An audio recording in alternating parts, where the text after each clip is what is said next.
dimanche, à environ 150 km au nord-ouest de Port-au-Prince, en Haïti, a foncé en autobus dans une foule de musiciens de rue.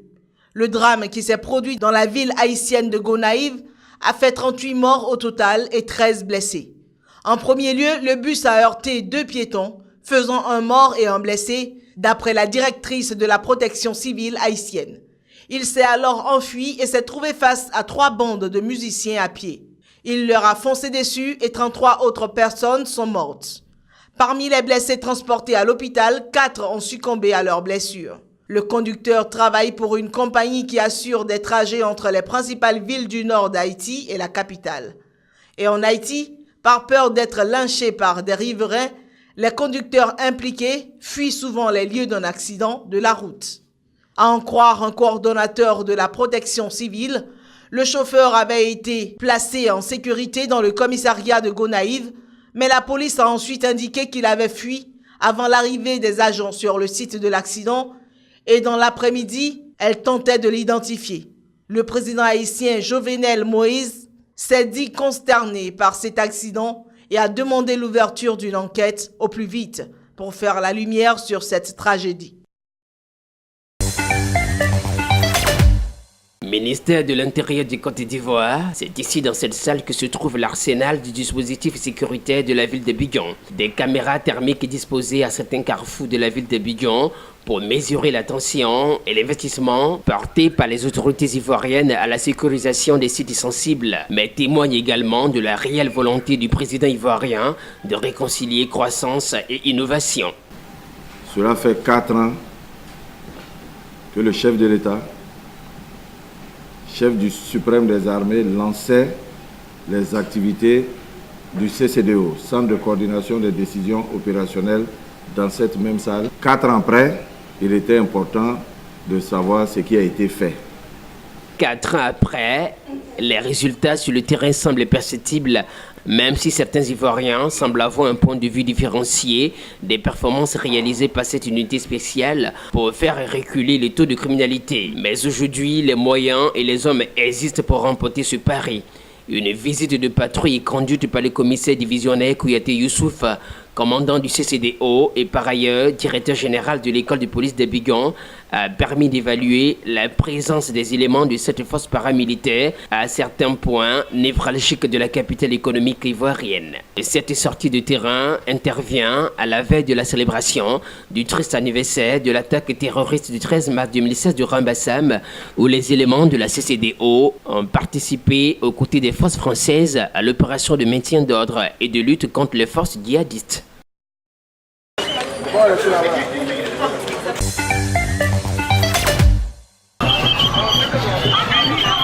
Hausse de prix de produits pétroliers à la pompe, les Togolais s'insurgent et manifestent. Le combat pour l'alternance politique, une coalition de 4 partis de l'opposition togolaise a organisé le week-end écoulé une marche pacifique à Lomé. Le but du mouvement, exiger l'annulation de ces flambées de prix. Depuis le 7 mars, où un Togolais a été assassiné parce qu'il manifestait, il protestait contre l'augmentation du prix des produits pétroliers. Donc, le contexte social, le contexte politique appelle indubitablement à une manifestation de protestation, d'indignation, de manifestation de notre colère contre le régime en place. On ne peut pas accepter que le prix du pétrole rampant atteigne 600 francs dans les villages. Nous demandons au gouvernement d'engager des discussions avec les syndicats. Le gouvernement togolais, le 27 février, a augmenté d'environ 10% les prix du carburant, la deuxième hausse en l'espace d'1 mois. Les manifestations ont éclaté et même un manifestant avait été tué par balle et plusieurs avaient été blessés. Le gouvernement a justifié la hausse des prix à la pompe par l'augmentation du prix du baril sur le marché international et par la hausse du cours de la devise américaine dans laquelle sont libellés les prix du pétrole.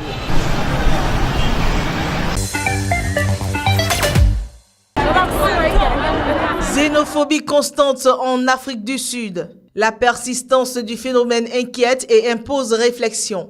Les gouvernements de l'Afrique du Sud, théâtre de cette pratique, et du Nigeria ont annoncé lundi la création d'une plateforme de dialogue. Celle-ci sera destinée à prévenir la répétition des attaques anti-immigrés qui ont récemment agité plusieurs quartiers de Pretoria et Johannesburg. Nous avons décidé qu'en plus de tous les mémorandums of understanding et accords que nous avons signés, nous allons nous inspirer de ça en établissant un centre d'alerte qui sera coordonné par des officiels et des ministres faisant partie du groupe de sécurité.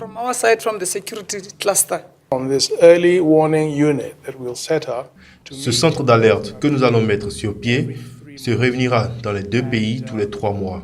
De cette façon, nous aurons ce problème au premier plan. Nous ne le quitterons pas des yeux afin que toute action préventive ou mesure soit prise le plus vite possible. Nous pensons que la communication est cruciale. Nous croyons que la diffusion du discours positif est importante. Nous devons chérir les entreprises sud-africaines au Nigeria et les Nigérians ici en Afrique du Sud, leur dire que leurs gouvernements sont déterminés à assurer leur sécurité et le respect de tous leurs droits. Nous reconnaissons aussi que tous les Nigériens d'Afrique du Sud ont des activités légales. C'est le cas pour la grande majorité. La grande majorité contribue énormément à créer une société sud-africaine dynamique. Les flambées de violences anti-immigrés sont fréquentes en Afrique du Sud, dont le niveau de vie attire des millions d'étrangers, souvent accusés, dans un contexte de fort chômage, de voler le travail de la population locale et de nourrir la criminalité.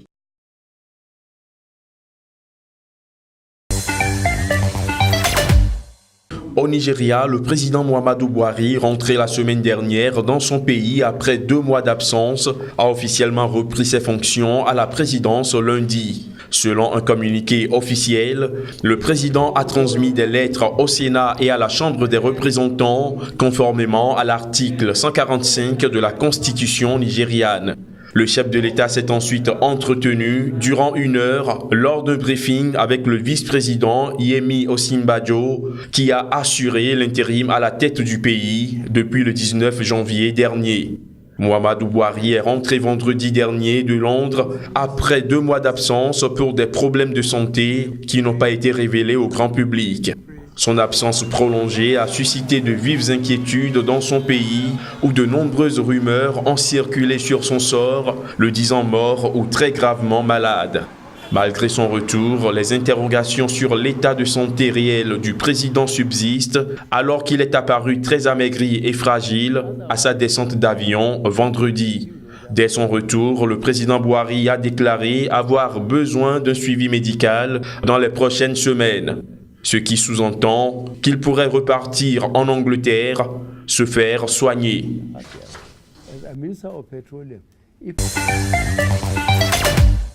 Le président par intérim au Nigeria, Yemi Osinbajo, vient de nommer, avec l'accord du Sénat, Walter Onnoghen en tant que juge en chef du Nigeria. Osinbajo, en prenant la parole, demandait au tout nouveau président de l'appareil judiciaire de rétablir la confiance dans le pouvoir judiciaire. Le président par intérim a par ailleurs noté qu'Onnoghen a pris ses fonctions à un moment crucial dans l'histoire de la nation nigériane. Le président en exercice, qui a également décoré Onnoghen avec le titre de grand commandant de l'ordre du Nigeria, a déclaré que les juges doivent être considérés comme justes puisque personne ne les a forcés d'être juges. La simple perception de la malversation judiciaire empoisonne les eaux de la justice, et encore moins la réalité, alors que les retards dans l'administration de l'appareil judiciaire au Nigeria créent souvent un retard dans la bonne marche de l'administration. Le président en exercice, Yemi Osinbajo, a déclaré lundi qu'il a discuté avec le président Muhammadu Buhari, qui est actuellement en vacances à Londres, en disant que celui-ci a exprimé ses vœux personnels et ses félicitations au chef de la justice. Dans ses remarques, le tout nouveau chef de la justice nigériane a remercié le président et le Sénat de le trouver digne, soulignant que sa confirmation est un signe d'apaisement et le vrai travail consiste à ramener la confiance entre le peuple et l'appareil judiciaire au Nigeria. L'organisation des Jeux du Commonwealth 2022 a été retirée à Durban, a annoncé ce lundi le président du Comité national olympique sud-africain, Gideon Sam. La fédération des Jeux du Commonwealth avait certaines exigences. Au comité du CGF, il a été décidé qu'elles ne sont pas remplies et qu'il faut passer à une autre ville. Le gouvernement d'Afrique du Sud a exprimé sa déception à l'annonce de la Fédération des Jeux du Commonwealth de retirer l'organisation des Jeux à la ville candidate de Durban en 2022. Et cela malgré tous les efforts et les réponses favorables exprimées par la commission d'évaluation du Commonwealth sur la capacité potentielle de Durban d'accueillir les Jeux.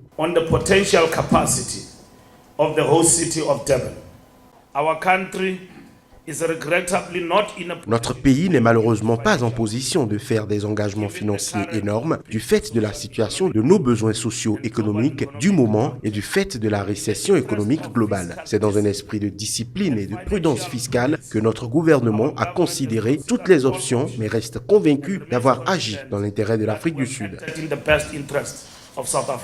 La présidente du CGF, Louise Martin, a expliqué ce lundi que le CGF cherchait activement des options alternatives. Le maire de Liverpool avait annoncé que la ville anglaise était prête à candidater en cas de retrait de Durban. Démarrage au Togo le week-end dernier du championnat féminin de football, une première dans l'histoire du pays. Au total, 16 clubs participent à cette compétition. Chacun a reçu une subvention d'environ 762 €, soit 500 000 francs CFA de la part de la Fédération nationale. Avec le football, nous pensons que nos jeunes filles peuvent quand même s'évoluer et puis aller un peu plus loin. C'est une passion pour nous aussi, comme les garçons. Nous aussi, on veut être des stars comme Adebayor et autres. Donc, on attaque ça. Le Togo ne possède pas de sélection nationale féminine stable. Les joueuses étaient généralement piochées à la volée dans des clubs la veille de certaines compétitions locales. L'organisation de ce championnat est l'un des grands défis des nouveaux responsables de la Fédération togolaise de football, élus en février 2016, après une longue crise qui a secoué le football togolais. Et concernant ce championnat, les matchs se disputent sur 8 stades du pays.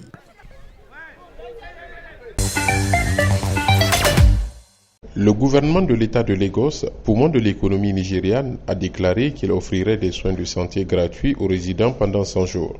Le responsable à la santé de l'État de Lagos, le Dr Jide Idriss, lors d'un point de presse au gouvernorat de l'État de Lagos, a déclaré que les soins de santé gratuits entrepris sous la mission médicale de l'État de Lagos, à savoir les interventions, les soins primaires, ont commencé depuis le 1er mars et se termineront le 8 juin 2017. Le Dr Idriss a déclaré que ce programme contribuera à compléter et améliorer la couverture sanitaire de la population de Lagos. Ces missions fournissent des services de soins primaires qui assurent la prise en charge des soins de santé à la portée de ses citoyens sans aucun coût pour les gens. Lagos, la ville mégalopole avec une population de 22 millions de résidents, a déclaré le responsable à la santé de l'État de Lagos. Les demandes de soins de santé de cette population urbaine sont en nette augmentation. Le fardeau économique pour nos citoyens devient de plus en plus insupportable, a-t-il martelé. L'État de Lagos, avec l'appui des partenaires sociaux, mise sur une réelle collaboration de la population pour faire de cette campagne de 100 jours de soins gratuits une réussite.